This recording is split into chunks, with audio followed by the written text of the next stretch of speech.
And we're live. Haha. Well, good morning, good morning, good morning.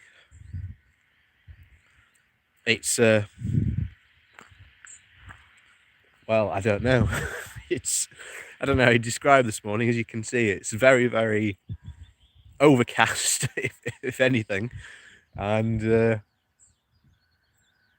yeah, completely different change to last weekend's walk, where it was absolutely gorgeous, fantastic sunshine. What a fantastic weekend it was.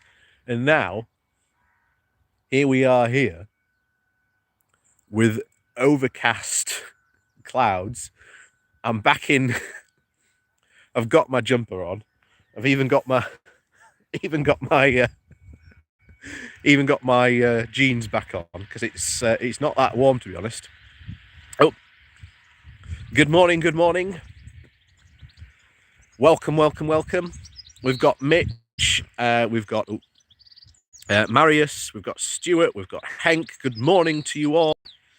Welcome, welcome, welcome, one and all, to the good morning walk.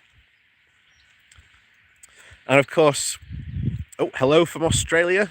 From Australia, Austria. always do that sometimes. I don't know why. But yes, good morning from Austria. Good morning to you. Oh, but interesting week it's been. I'm sure you'll agree. Because first of all, obviously, we had officially, it's been 5 years since the Brexit vote. So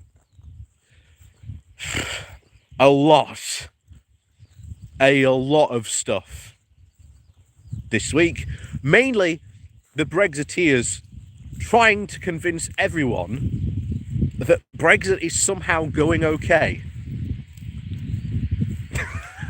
You know? And of course, we've covered it. I don't know how many businesses, not only for the past 6 months since Brexit has properly began, but for the past 5 years of them all saying, we don't know what's going on. Tell us what's going on. Oh, morning from North Carolina. Good morning to you from the Carolinas.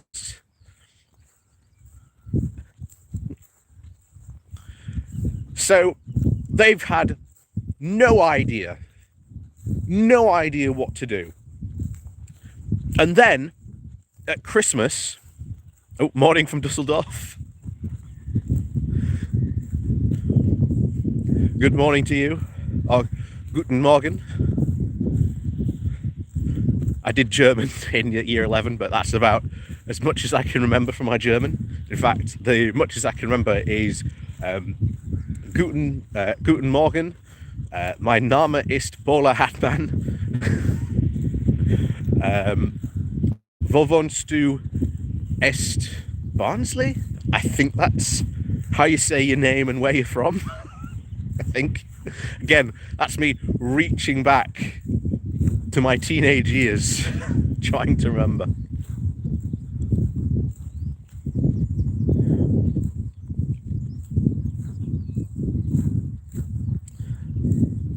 So it has been truly bizarre this week.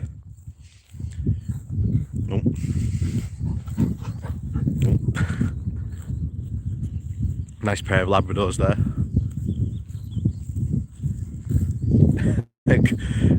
He didn't realise it was the good morning with a German lesson.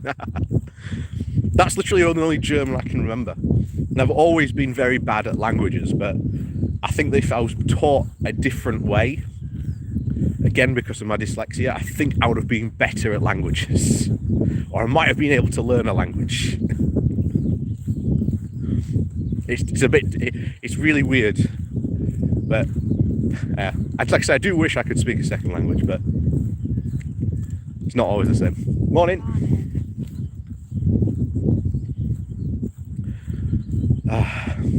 But yeah, we've had all these businesses crying crying out since 2016, tell us, please, tell us what's going on. And then at Christmas, they had 2 weeks. 2 weeks to prepare for this. Oh, thank you so much for the compliment there. Thank you so much. Like I say, it's so nice when I get compliments like that. I know that I'm doing a good job. So thank you very much, John. So businesses had literally 2 weeks to prepare for huge changes, where before they could send almost anything they wanted over to Europe because we all knew we were following the same standards and regulations, so it was perfectly fine for them to send stuff.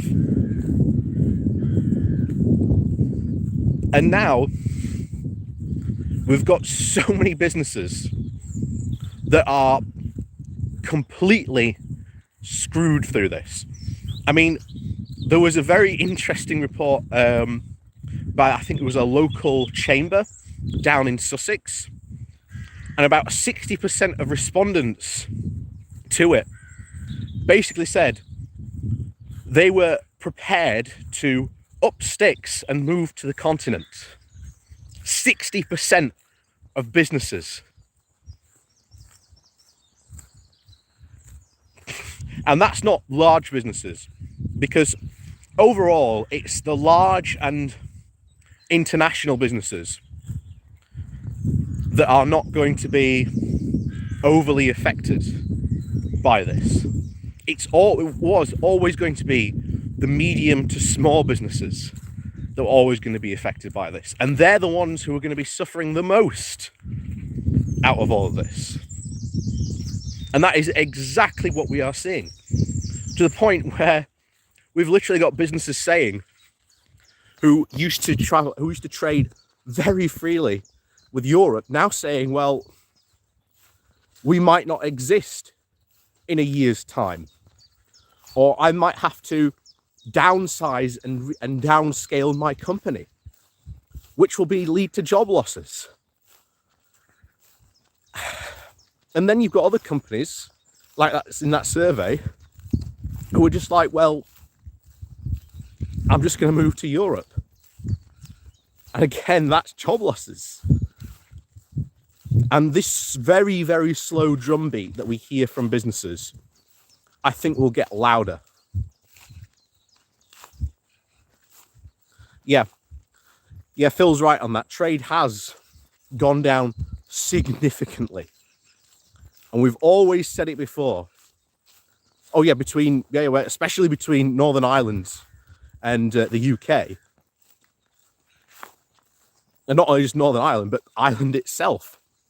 Because no one wants to trade with us anymore. So there are now vast opportunities for suppliers from the continent to steal British business because we've become uncompetitive. And I don't think the Tories in that ideological world really understand what they've done.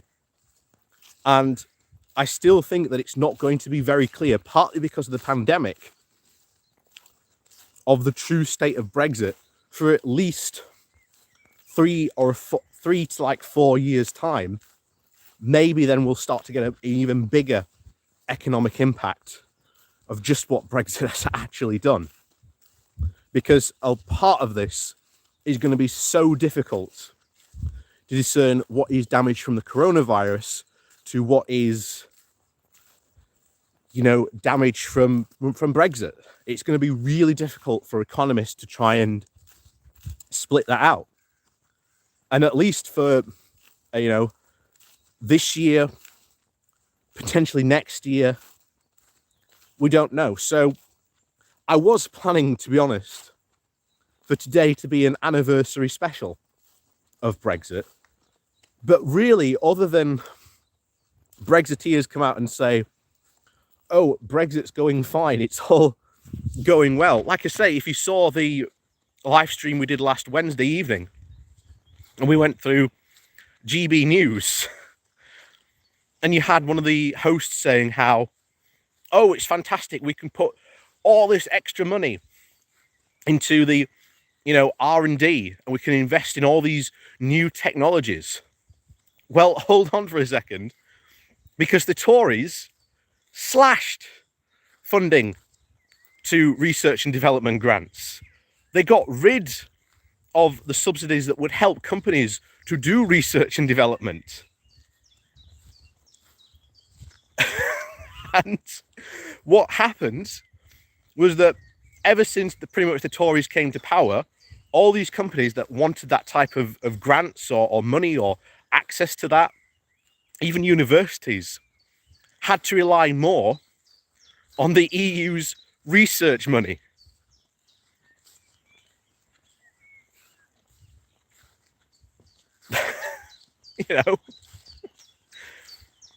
So there is no wonder why a lot of UK science is so worried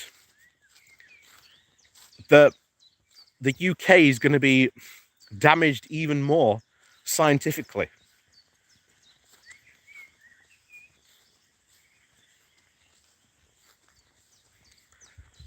But that's what happens, unfortunately.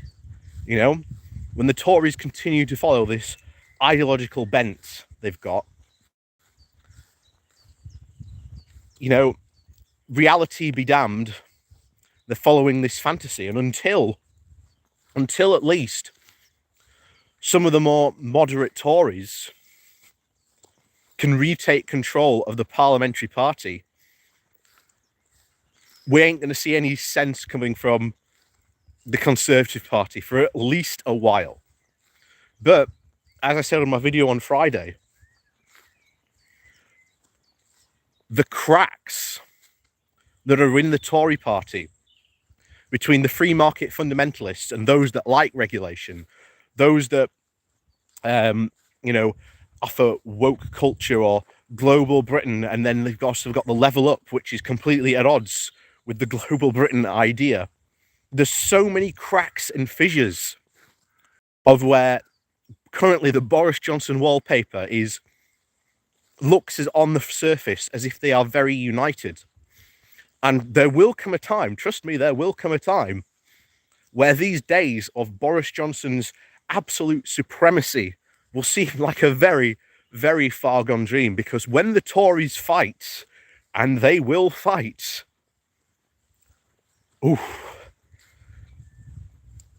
because we're going to have a war between the Southern Conservatives and the Northern Conservatives.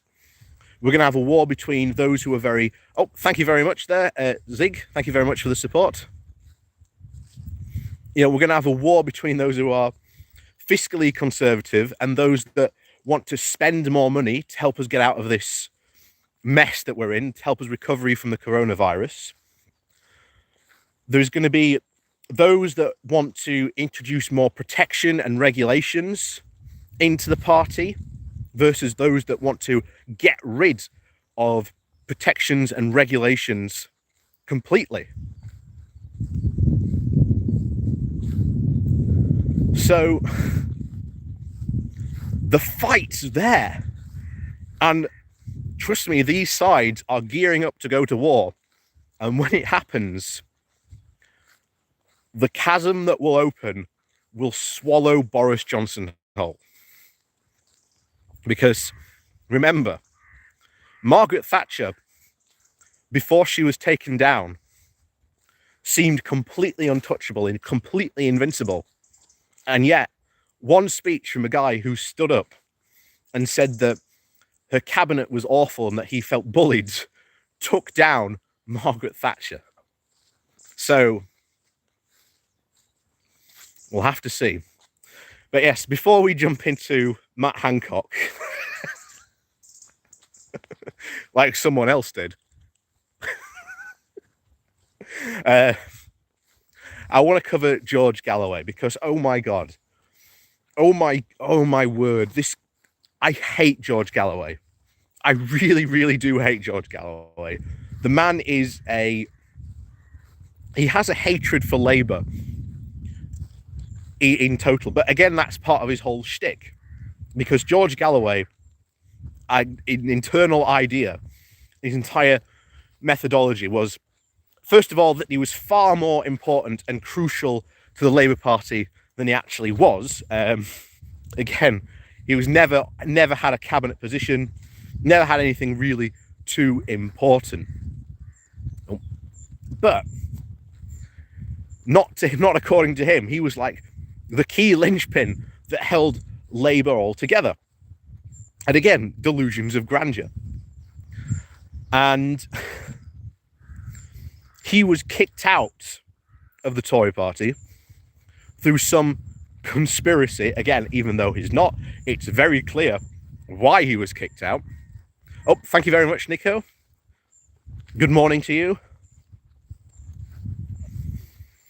And he was booted out of the party through underhanded means because of the Iraq war and how he was such a powerful force against it that Blair couldn't keep him in the party. So he had to go. He had to be booted out. He had to leave. But of course, nothing of the sort like that even happened. And now he's in Batley and Spen, essentially trying to position himself as the protest vote. You know, he's been up there taking a very anti-Keir Starmer stance. In fact, one of his slogans is vote for me and I'll fight Keir Starmer. So he's essentially trying to drum up support again to be an MP. Whether he will get in or not is another question, but he is there specifically to essentially siphon off votes from the Conservative Party, not from the Labour Party, essentially so that the Conservatives win. You know, so much for his anti-Conservative stance. But that's the point. He's there not to be anything but he's there to annoy people and to protest against people. But that's it. He's just the proverbial turd in the punch bowl. And of course, we're going to have to see how big an impact he has, because obviously that by-election's on the 1st, so that by-election's rapidly coming up next week. So we'll probably know by Friday what the results are. But yeah, I've got my fingers crossed. For a Labour victory.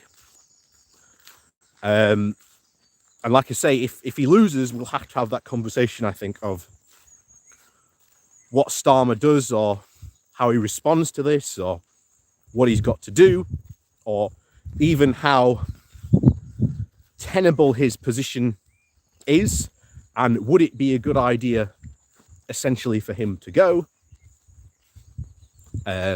Again, we don't know. We're just going to have to wait and see, unfortunately.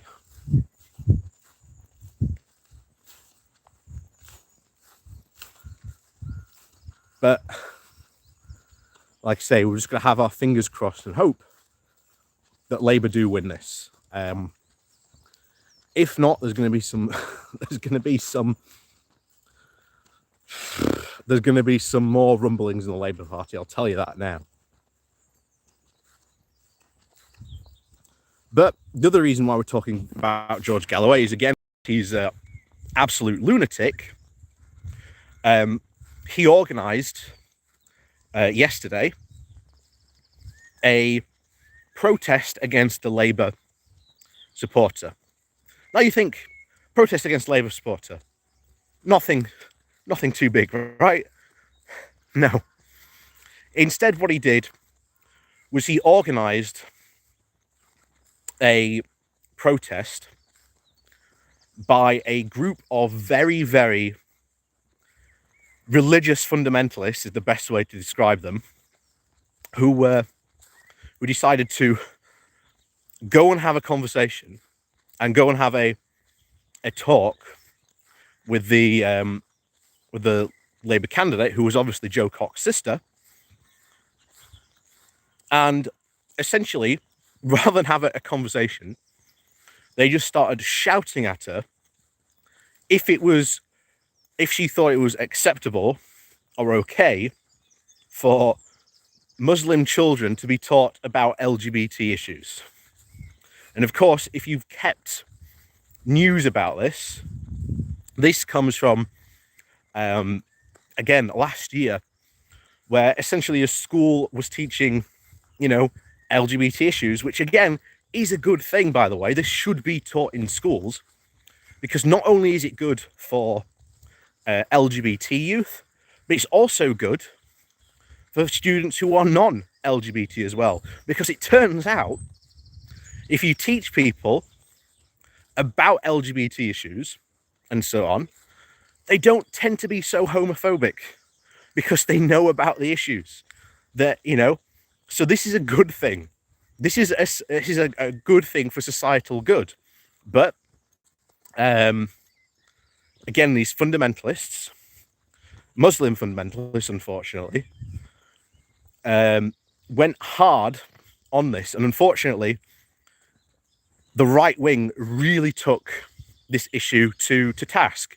You saw a lot of the right wing pundits and people like, the usual suspects, Tommy Robinson, saying how much, quote, these people were then not suitable to live in our society, thus painting the entire Muslim community essentially with the same brush, even though that is not the case. It's just a very, very small minority. And what's even more startling, this group and this that was in charge of these protests were funded by Christian fundamentalists over in the States.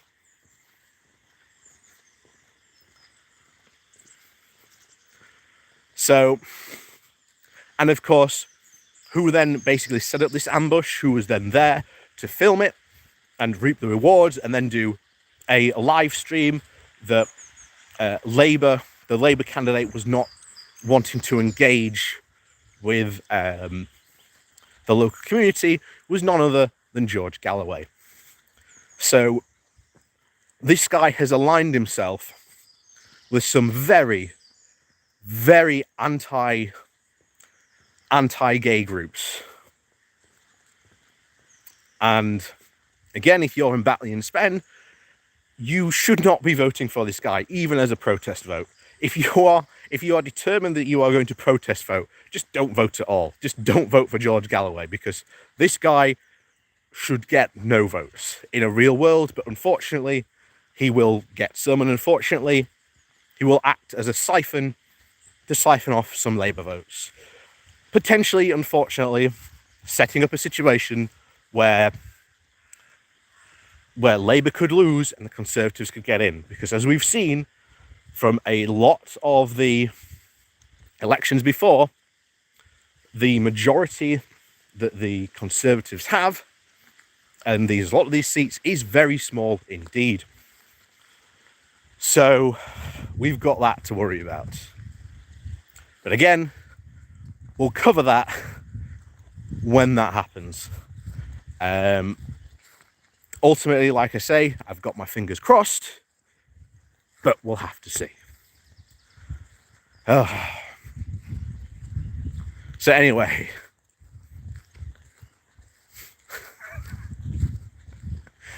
I think you're all here to talk about what happened to Matt Hancock, aren't you?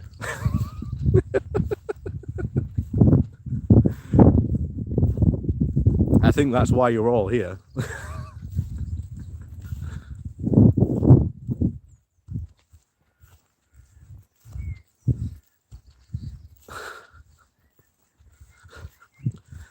Matt who? Matt Hancock. Our current Secretary of State for Health. So for those of you who don't know, here's the whole sorry story. Matt Hancock was essentially brought into the cabinet by Boris Johnson because Johnson wanted to build a cabinet of the most, quote, committed people to Brexit as possible. Not only that, he also brought in people who he knew who would say yes, who would be very overly weak-willed and essentially do as they're told. Johnson wanted absolutely no resistance whatsoever in his cabinet. And of course, woe betide us, because what happened? We got the pandemic. And essentially, Matt Hancock has produced an absolute litany of failures. If you saw the Cummings revelations about his time when he was there, you know, he called Matt Hancock useless. He didn't understand why Matt Hancock was there in the first place. We've got Boris Johnson calling him doormat, because apparently that's how much of a pushover he was. You know, we've got Boris Johnson calling him useless as well. And yet Matt Hancock, again, probably one of the key figures during a pandemic, is the, you know, Minister for Health. And of course, Matt Hancock continued to produce failure after failure after failure. And yet, he's still in his position. Not only just that, but he handed out hundreds, if not thousands of pounds, if not millions of pounds at this point, of contracts for personal protective equipment to essentially his close friends. Even his former pub landlord got in on the act, and got essentially handed hundreds of thousands of pounds for this. And yet, some of you are probably thinking, with all that, how on earth is Matt Hancock still in his position? Like, how is he still there? That's the question me and myself and others have been asking ourselves on this very, very good morning walk every single day. Every single day. So there is this idea of, if Hancock is so bad at his job, why is he there? You know, how has he kept his place? Why is he still there? How is he there? How is his position still tenable?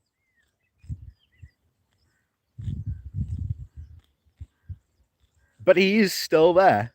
Somehow, amazingly, he is still there. And of course, it gets worse, because ever since the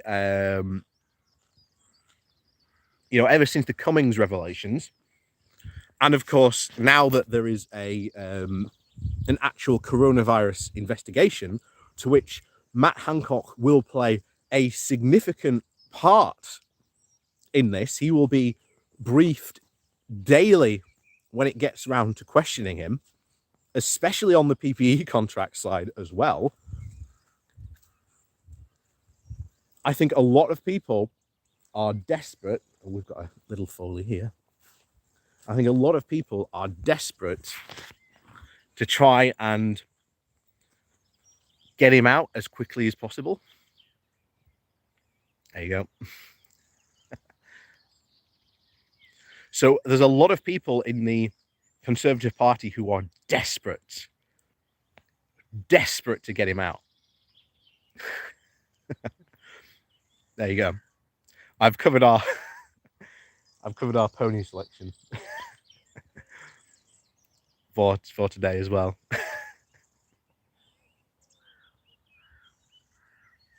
Like I say, there's the pony over, there's a little foal over there, if you can see him in the background. He's asleep. This one's awake, so I think I've woken him up. I think he too wants to hear about Matt Hancock and why he hasn't gone. And then here, don't know if you can see them. There's just one behind the horse there, just up above my fingertip, and you've got one there.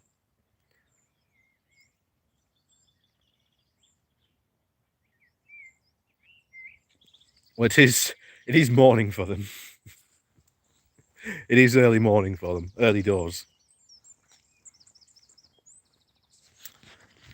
So we haven't seen the swans for a while on this river. I think they're over there on the other side. But like I say, when they're there, I will show you them. So it's been a very, very... Oh, hang on. My shoelace is coming loose. So hold on. Let us... let's see if we can't...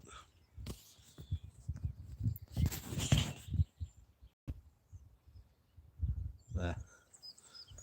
Sorry, my shoelace is coming loose, so I'm just going to have to try and tie it up. So,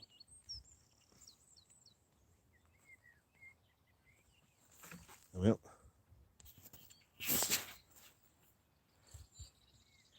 but yeah, we've got a, like I say, with the issue with why on earth, or how on earth, you know, is Matt Hancock still in his position? We generally don't know. But it raises so many questions as to why he's there. I mean, of course, the reason why we're talking about him, if those of you who don't know, who don't follow UK news or politics, Matt Hancock essentially has been caught in an affair. And not only has he been caught in an affair, he was caught on governmental CCTV in the arms of his lover, which, for those of you who may know anything about British politics, back in the early 90s, John Major's government was brought down, or one of the reasons why he was brought down was because of so much sleaze going on. Like, you know, they were constantly being caught with, like, prostitutes in affairs, cheating on their wives. You know, it was just a constant daily occurrence back in the 90s. And this would also lead to, you know, resignations in the past. So the big, and this is what's kind of shocking, and this is the question that must be asked. At the moment, Matt Hancock is facing so much pressure to resign over this, even by his own party. But apparently, when it comes to light about the corruption that he's been involved in, or his absolute failures in dealing with the coronavirus pandemic, no, apparently that's fine. He gets a free pass for that. But because he had an affair, oh no, that's when the pressure piles on. And that's one of the shocking things about this, that he is facing far more pressure to resign over this than his failings as the Minister for Health during a pandemic where people have died because of his actions.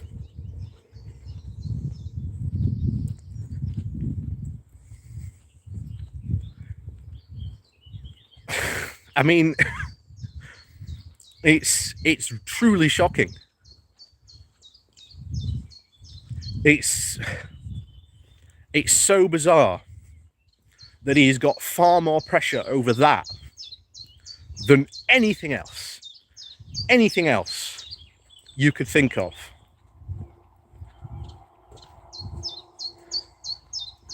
And it's kind of shocking that. But of course, Boris Johnson has given him a free pass. The nomination from Boris has given him essentially the nod, because, you know, Boris knows a lot about, you know, cheating on your wife. Probably could have done with a few more tips, to be honest. But oh, you can hear the bird song.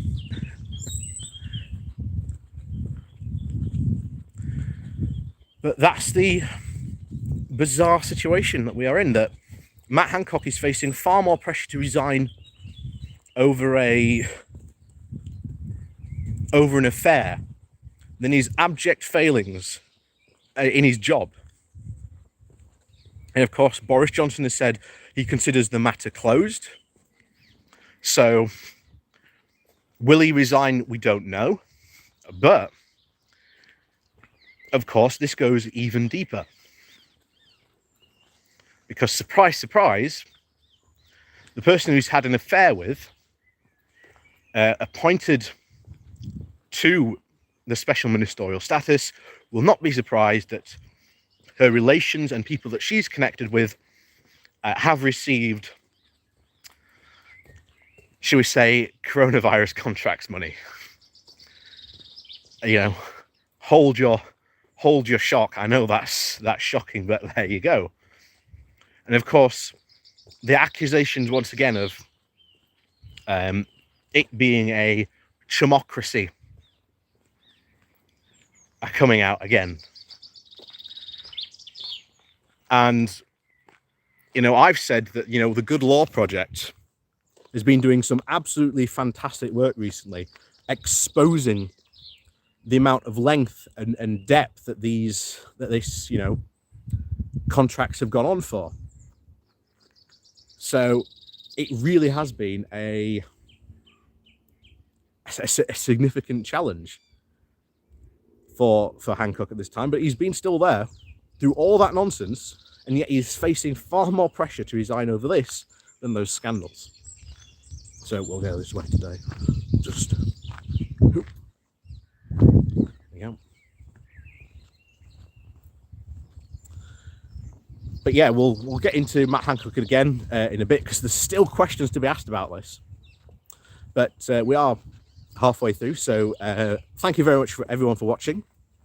Please do remember to hit that like button and the share button as well. Like I say, it does help out the channel a lot.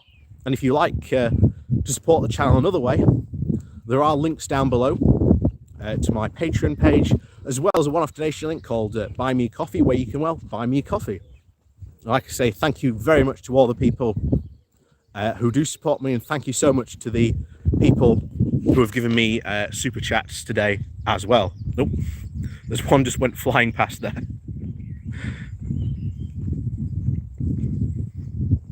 Oh.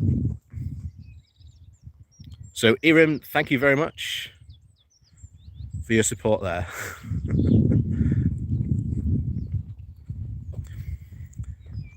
So one of the questions this also raises is, who was the leaker in all this?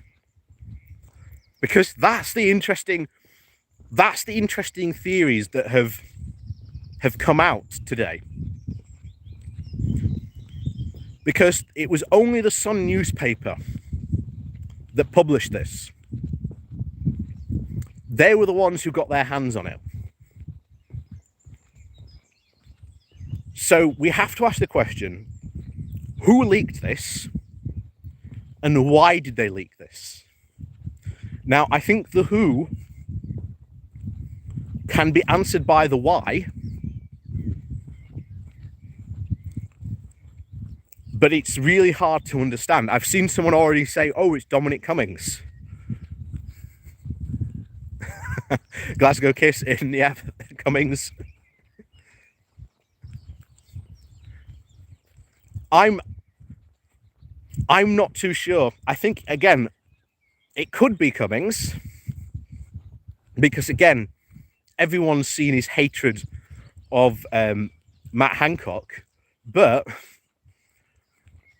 Cummings would have had to have access still to the governmental CCTV in, I think it was the Department of Health, to actually get this. So while I think someone could have potentially handed it to Cummings, there's still the question of if Cummings wants to be sourced as the leaker, or it's revealed that Cummings is the leaker. We've then got other questions to ask of who gave this to Cummings, why did they give it to Cummings, and what's their purpose behind it. Because I'm not going to lie, we are probably going to get into some very, very conspiratorial thinking. So prepare for none of this to be true at all. Like I say, these are, shall we say, some interesting times.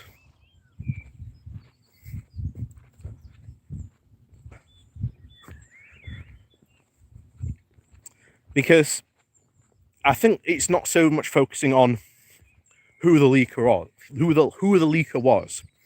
I think we've got to get to the why. And there are a couple of, at the moment, competing theories. But this is the one that I think might make the most sense. So we know that essentially on the back of Boris announcing that there is going to be a coronavirus inquiry, one to which essentially did in the wake of him winning the Hartlepool by-election, he was on a high, he announced it, it's starting, it's beginning, Boris now can't stop it, and every single Tory knows that when this is out, this is going to, it's not going to be nice to them. So the theory is now, is that we make Matt Hancock the scapegoat for this.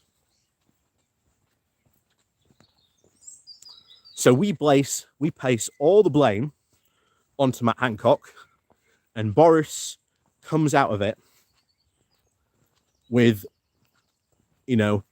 with his golden halo intact. We can place the blame on Matt Hancock. And I think that especially with the traditional Tory voters down south, there is the perception, of course, that, you don't have an affair, the Tories, the party of family values, even though, again, the guy who's, the guy in charge of the party says he doesn't even know how many children he could potentially have.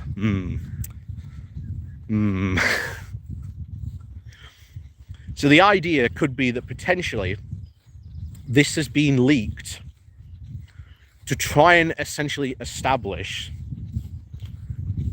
and essentially try and, in the eyes of the public, that Matt Hancock is a bit of a dodgy character and that, he's capable of doing all this sleazy stuff, and that him having an affair, well, look at him. He was having an affair. Of course, all of this went wrong, Look at the character of the man.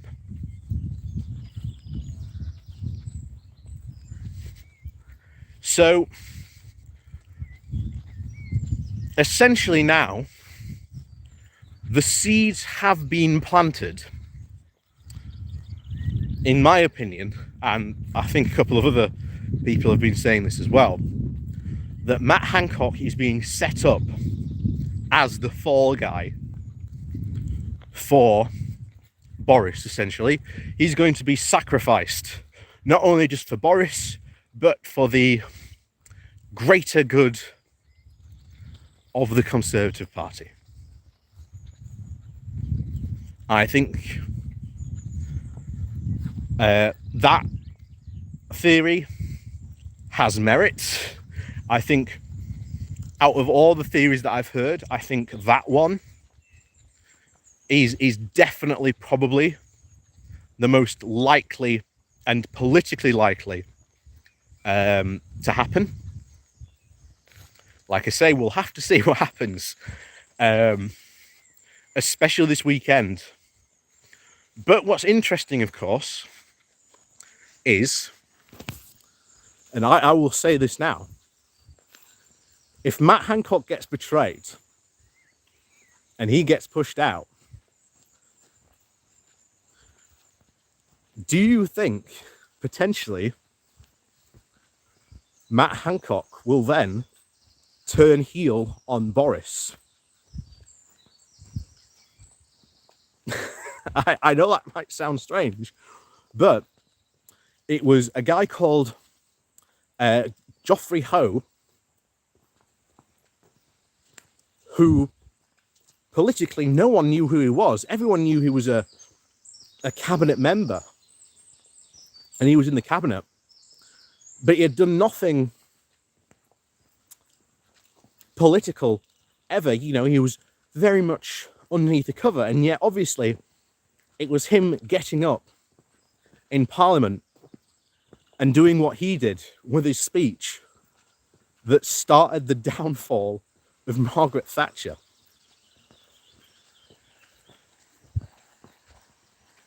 So potentially, if Matt Hancock turns heel on Boris, could Matt Hancock, maybe in coalition with Dominic Cummings, still and be the ones to take down Boris? Because if you need, testimony, we've already had Cummings' testimony about his time in the cabinet, in the Prime Minister's office. What if Hancock comes out and says even more stuff about what's been going on?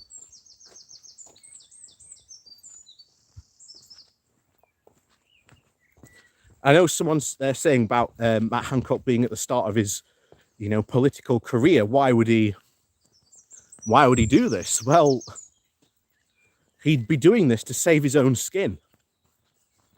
If, as we've said before, that this whole affair thing has been leaked to set Matt Hancock up to be the fall guy for Boris, then politically, he's got nothing left to lose.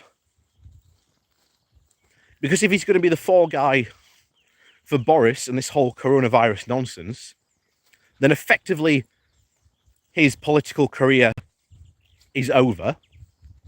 But if he says, right, I know you're going to make me the fall guy, so I'm going to get out ahead of the, ahead of that and tell everyone what's been going on with my emails, my WhatsApp conversations,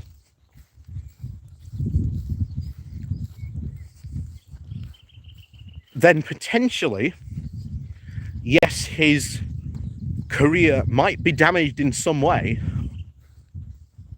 but at least he might be able to continue to be an MP. So this idea that he could turn heel, I think, could be very well possible. So in the coming days, or weeks maybe, or even months, keep your ears peeled in case, shall we say, Matt Hancock has a address to the House, just like Geoffrey Howe did.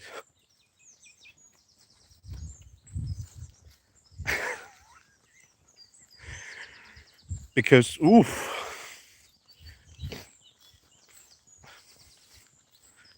that will be so delicious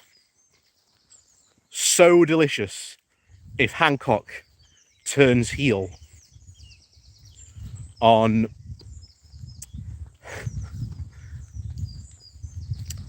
Johnson. Like, I'm literally salivating at the thoughts of the political implications of what could happen. Because Cummings' testimony has had an impact. A lot of reporters and people have been going on down to Chesham and Amersham and talking to a lot of people down there. And a lot of Conservative voters are saying the same thing, that they think things had a point about Johnson. So there is,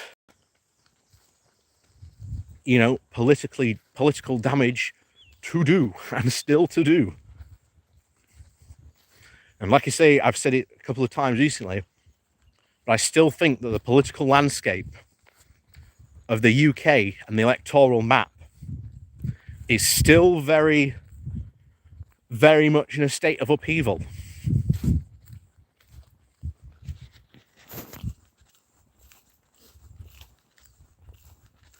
So that's one theory. We're going to go on to the next theory, because I think this next theory is a bit more out there in terms of what it's saying, but could it happen? Again, it's as likely as the first one, but we'll have to see. So, theory number 2, and this is, I have to admit, this is a bit out there, but we saw in the Chesham and Amersham by-election the eruptions of old in the Tory party of the spenders versus the savers, those who are in favour of global Britain versus the level uppers.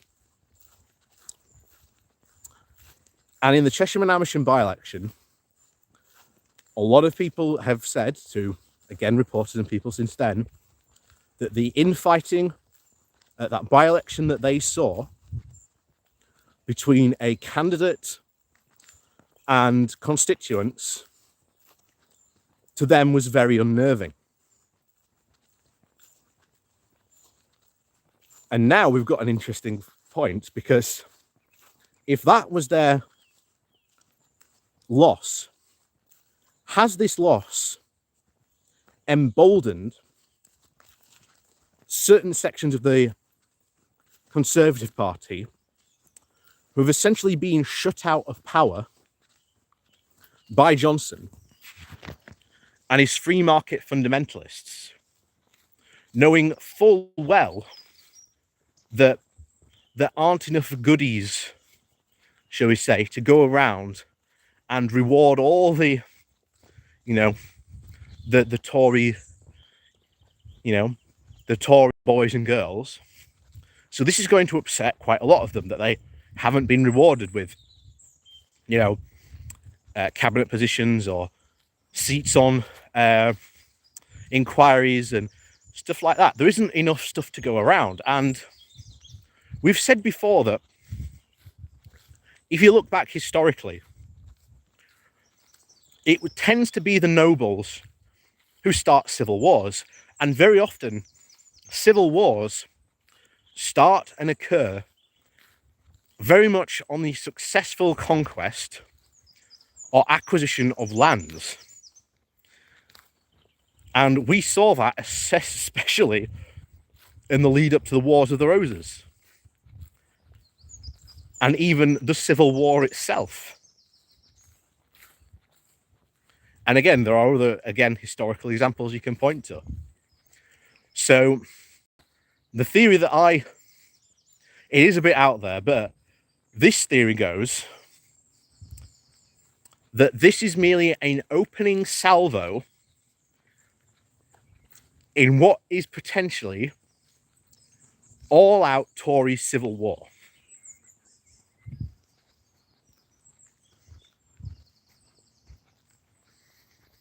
Potentially, that could be quite interesting. So, could this be an all-out Tory civil war with those that have felt, shall we say, ignored by Boris, or feel that they're due their rewards that haven't been rewarded?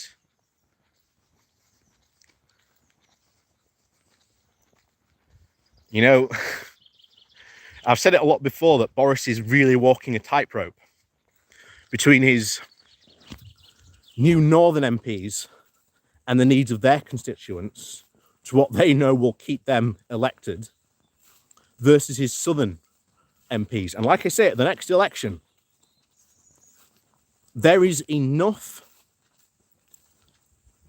political upheaval to say that the Conservative Party, first of all, do not keep all their northern wall seats, but they lose enough, not only just in the north, but in the south as well, that we end up with a hung parliament.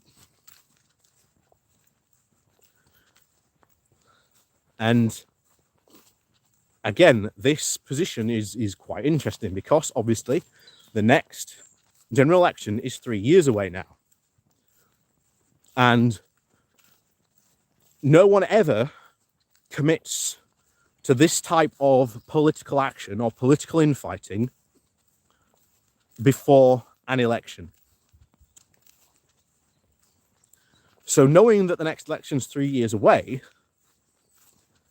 and releasing this is a seismic bombshell, not only against Hancock, but a lot of the really hard right, not only Brexiteers, but hard right wingers in the Tory party against the far more moderates.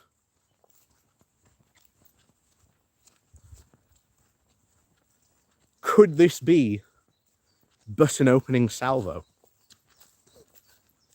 into full-blown Tory political infightings and civil wars? Potentially could be.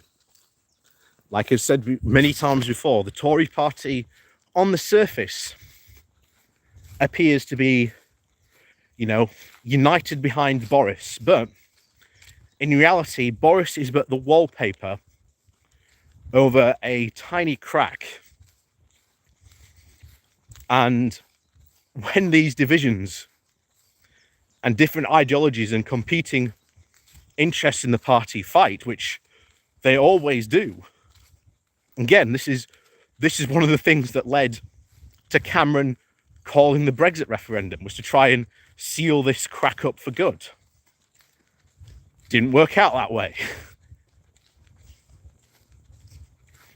So there are significant gains to be had by politically embarrassing other, shall we say,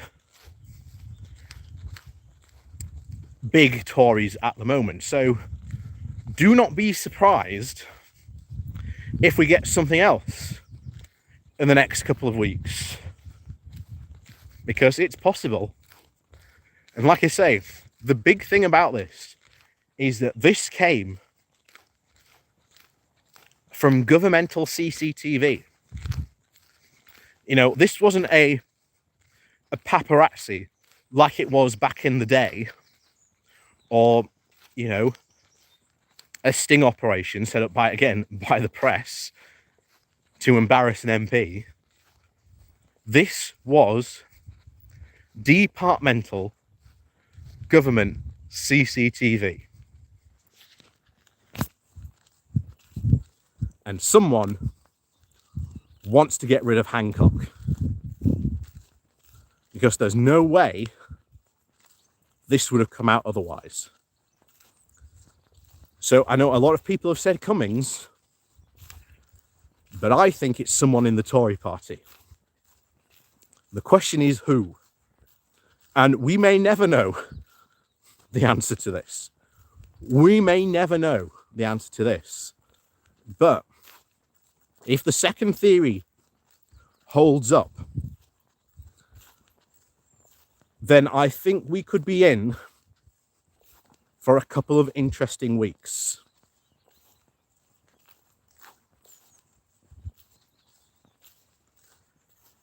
Because this again has been perfectly timed.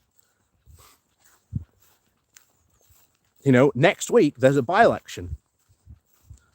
So this could lead to an attempt to Boris to lose this seat. So not only, remember, politically, not only has Boris lost a seat to the Conservatives that has been held for over 100 years, he's also now lost a red wall seat, to which a lot of the Conservatives would have to ask themselves, well, hold on, we thought these red wall seats were in the bag. You told us that Boris would be the one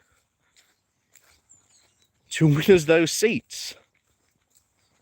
But here we are, and Boris has lost this seat. So the timing of it, the timing of this release, is also very, very suspicious. And I wouldn't be surprised if next week we get something else about another Tory. But like I say, we're going to have to wait and see, because something is going on in the Conservative Party. What? It's hard to say. But almost certainly, the sharks are gathering, and we could be in for an absolute feeding frenzy. And just think of it this way. As we said, you know, could Matt Hancock turn heel in order to essentially save himself, because he now knows he's going to be the scapegoat in the coronavirus inquiry, essentially to save Boris Johnson? And we know Boris Johnson loves his betrayals, so he will absolutely turn on Hancock. It's just now, if Hancock feels that politically he's got now nothing left to lose,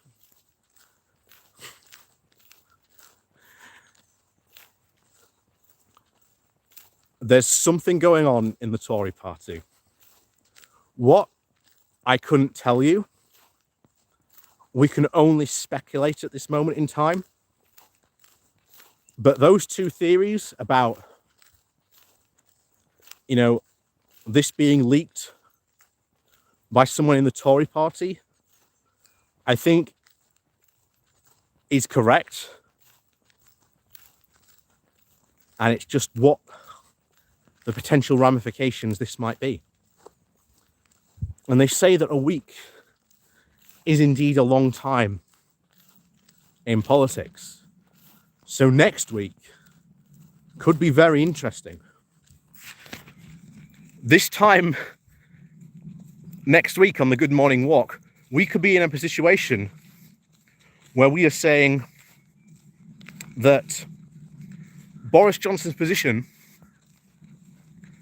doesn't look that too tenable now, because not only did they have a significant loss in what should have been an absolutely easy to win Conservative seat, but they also lost heavily a seat in the north, to which is meant to be, and part of their strategy, to try and cement new Tory areas. because the Conservatives at the moment know full well at the next election they cannot win if they do not hold their seats in the north. That the more they play to those northern seats, the more less secure their southern seats are. So if they start to play to those southern seats, the less secure the northern seats come up to be. And the southern MPs, there's a lot more moderate support, as we've seen from the Chesham and Amersham by-election, because that's where the Lib Dems are often seem to go. The disenfranchised Conservative voters don't go to the Labour Party, they go to the Liberal Democrats, because they're seen as the better, more viable alternative. So make no mistake, make absolutely no mistake, this week could get interesting very quickly and very fast, or it may not. We're going to have to see politically what happens. If more leaks come out, we're going to have to see again what happens. But I'll tell you this now.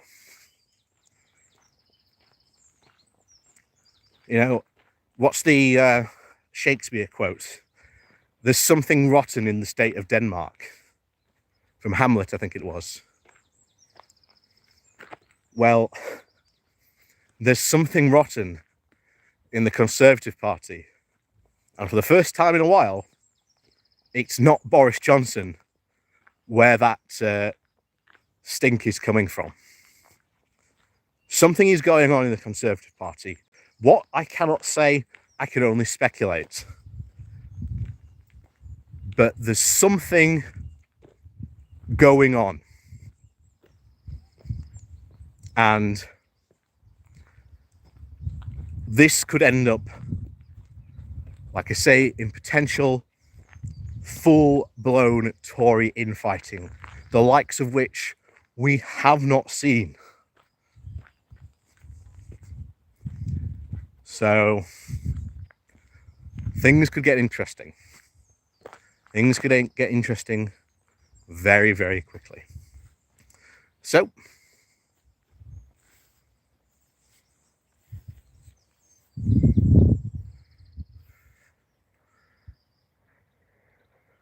we'll get some last-minute pony action in. So, thank you once again for you all coming to join me on this good morning walk. Like I say, if you would like to help support the channel, then please do remember to hit that like and share button on your way out. And of course, down below, there is a link to my Patreon page, as well as the one-off donation link called Buy Me a Coffee, where you can, well, buy me a coffee. And also, the YouTube memberships are now open, where if you join, you will get special emojis that I have made. Again, the more people that join, the more ones that I can upload. Like I say, in the first batch, I've uploaded about 4 of the 6 that I've got. So when they're all done, I will commission some more, because the next lot I want to commission are some pony gifts, as well as getting a Jeff Taylor one in there, because I think we need a bit of Jeff in the chat. So, as is always, thank you so much for joining me again on this good morning walk. I do hope that you have an absolutely fantastic weekend. If you can't be safe, be sensible. I'm, for the first time, going, I'm going out for the first time in almost a year. So that's kind of shocking. But I'm looking forward to it. It's going to be fun. But yes, and go out, enjoy yourselves. Have an absolutely fantastic weekend, and we'll see you next weekend for another Good Morning Walk.